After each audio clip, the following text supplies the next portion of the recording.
What is good, everybody? Welcome back to another episode of Let's Talk Dynasty. Today, we are going to be talking about regress and impress candidates for the 2023 fantasy football season. So hopefully you guys are tapped in, ready to learn a little bit about that, see our takes. Maybe they're hot, maybe they're not. I don't know, but we're going to give you guys some regress and impress candidates. I say let's just start with our 4 regression candidates, and then we'll get into our 4 impress candidates, and then we'll head on out of here. I would say without further ado, let's just pull it up. Regression candidate number 1 for me is going to be Drake London.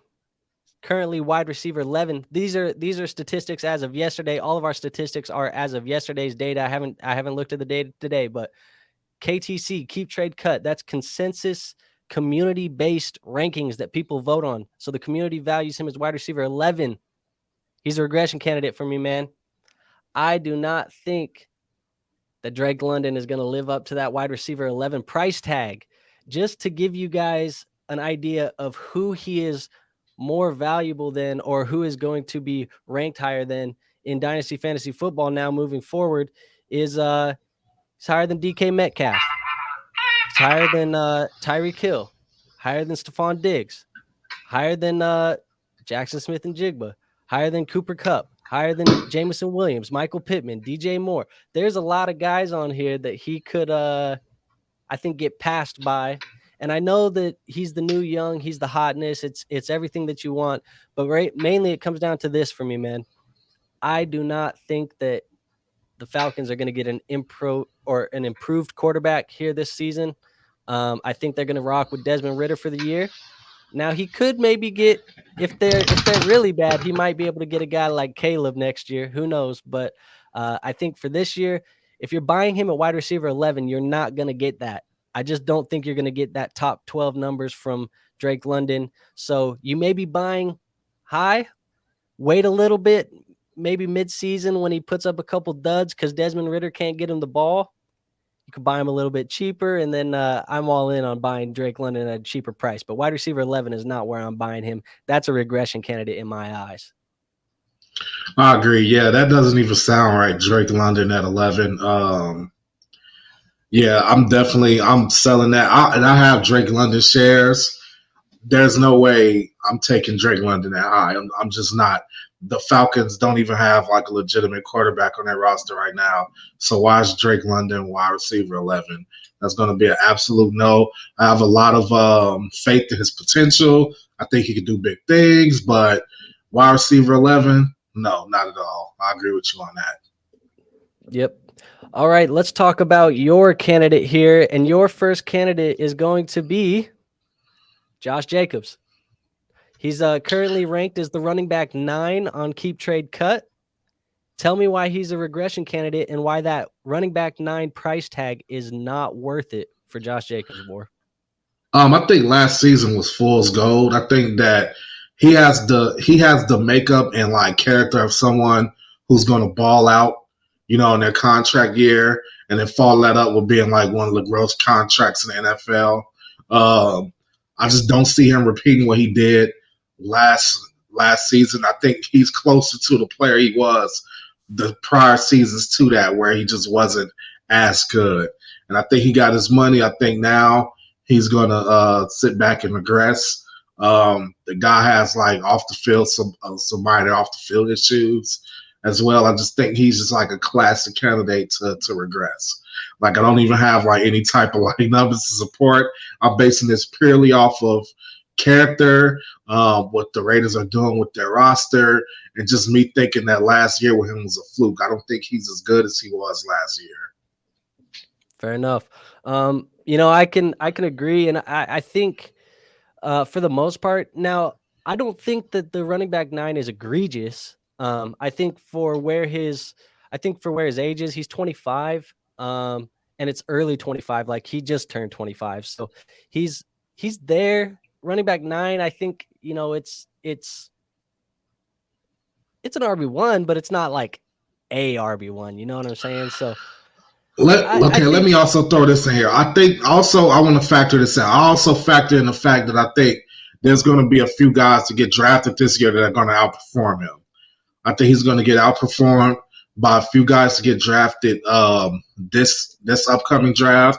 I think he's going to get outperformed by some guys that got drafted last year. I think Khalil Herbert might even outperform him. I just I just think he's going to fall pretty hard. I would not draft him. He's on my do not draft list. I'll only draft him if he's like my third running back. Like, seriously. Fair enough. Well, let's get into mine, and I'm going to stick into the theme of running backs, but I'm going to give you guys somebody who's probably going to get me some heat. People are going to give me some pushback, and I'm talking about Breece Hall, man. Breece Hall, everybody loves him.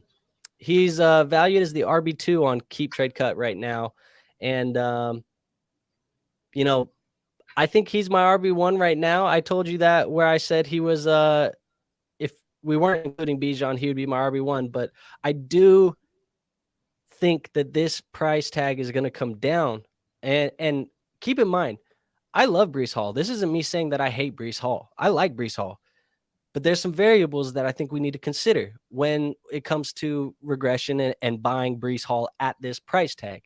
The first thing is mainly the ACL. He's coming off the ACL, and it's statistically proven that first year back from the ACL is a lot uglier than the second year back.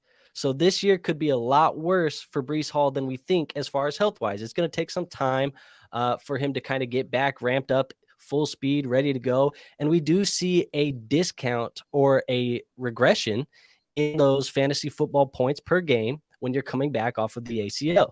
So I think at running back 2, his price is pretty much at the peak.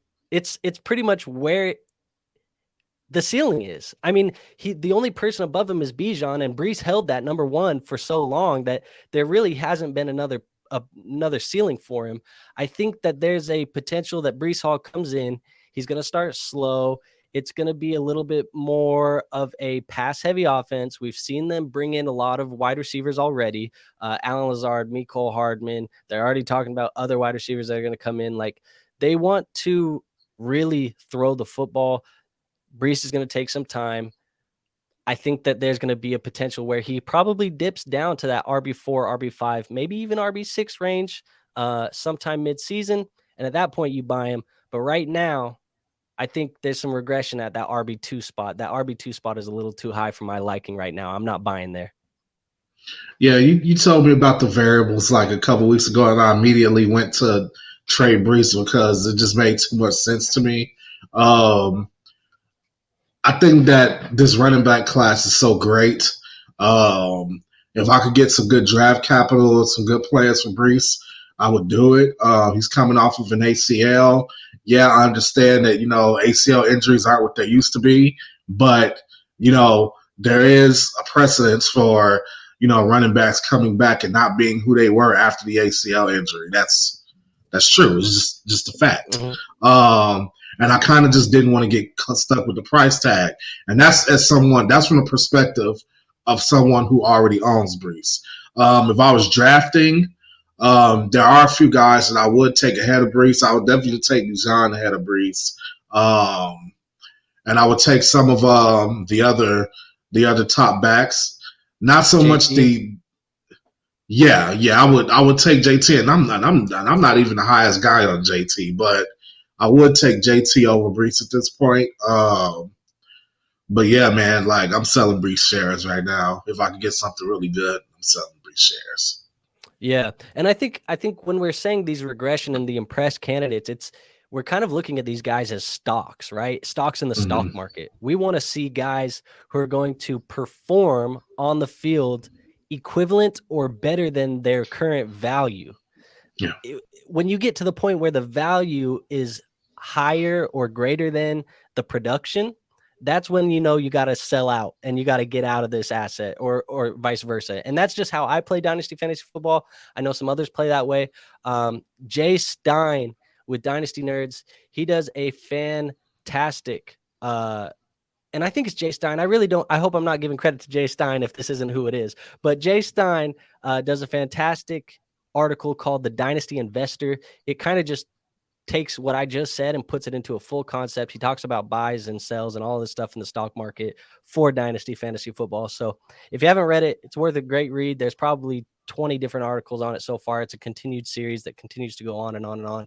But that's why I'm saying the regression candidates is the value is outperforming what we think the production will be this year. And we just think that there's going to be a dip in the value. So with that being said, and that continuing to be talked about, let's talk about your regression candidate, your final regression candidate, because we picked 2 each for each category.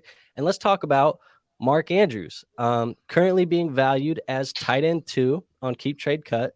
And some of the guys that he's being valued higher than right now is Travis Kelce, TJ Hawkinson, George Kittle, Dallas Goedert, Pat Freiermuth, and we could go down the list, Darren Waller, whatever. But the point is, he is the second most valuable tight end in Dynasty Fantasy Football, according to the consensus. Tell me why this is a regression candidate, War. Yeah, man, I'm good. And you know what? Like, full disclosure, let you behind the curtain a little bit. We made our picks before the Lamar news came out.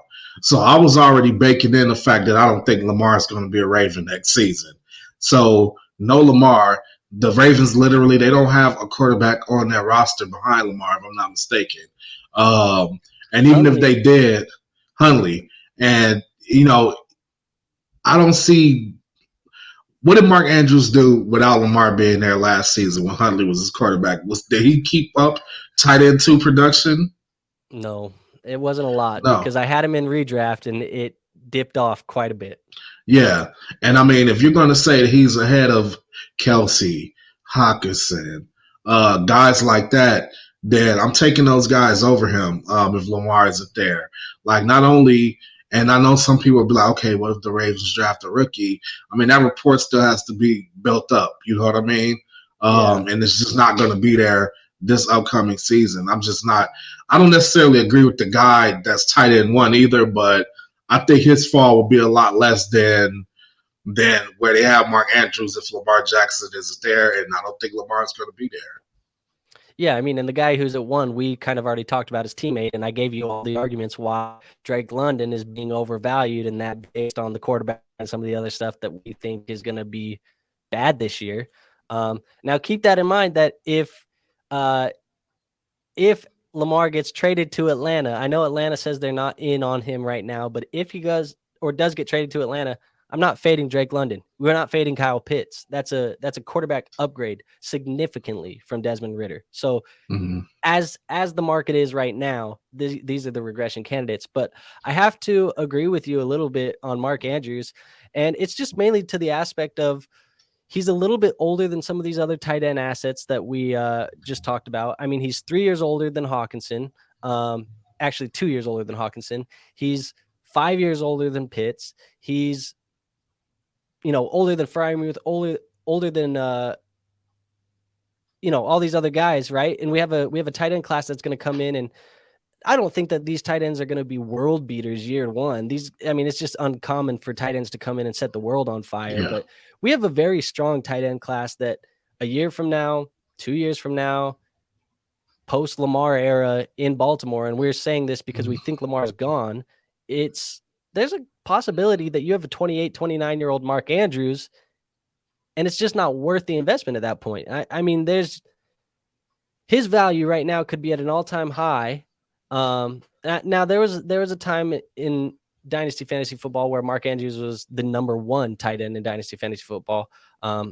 But if people are scared to buy Mark Andrews, there's a reason. It's because we see this as a possible outcome for Mark Andrews. And if you have him on your team, I don't think I'm actively looking to sell Mark Andrews just because the tight end landscape is so bare. But if an offer comes along where I can downgrade Mark Andrews to maybe a Goddard or a Kittle and get some extra on top, I'm definitely doing it. Yeah, I agree. Same thing, including TJ Hawkinson. If I could get Hawkinson and a little bit extra, I'm doing that. Hands down. Absolutely. For sure. I mean, I would take Hawkinson. I wouldn't need a lot, honestly, to get I might swap Hawkinson and Andrews straight up. I might just do the straight swap. But if you just threw an extra second on top, like, give me Hawkinson and a second for Andrews, I'm in. So, yeah. With that being said, those are our 4 regression candidates. Let's just recap it real quick. It's Drake London, Josh Jacobs, Breece Hall, and Mark Andrews.